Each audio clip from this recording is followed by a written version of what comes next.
I'm going to be showing you how to recover deleted photos from Google Photos. So in order to recover deleted photos, all you need to do is just go ahead and open your Google Photos first. Just find Google Photos right there. Just go ahead and tap here.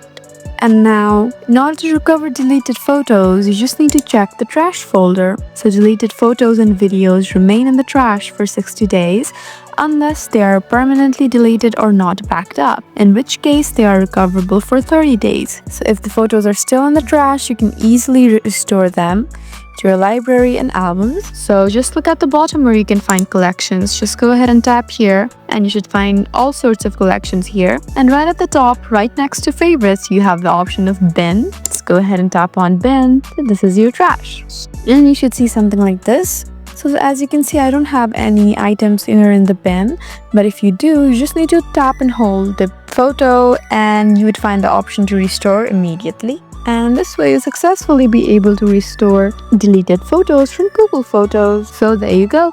I hope this video was helpful for you.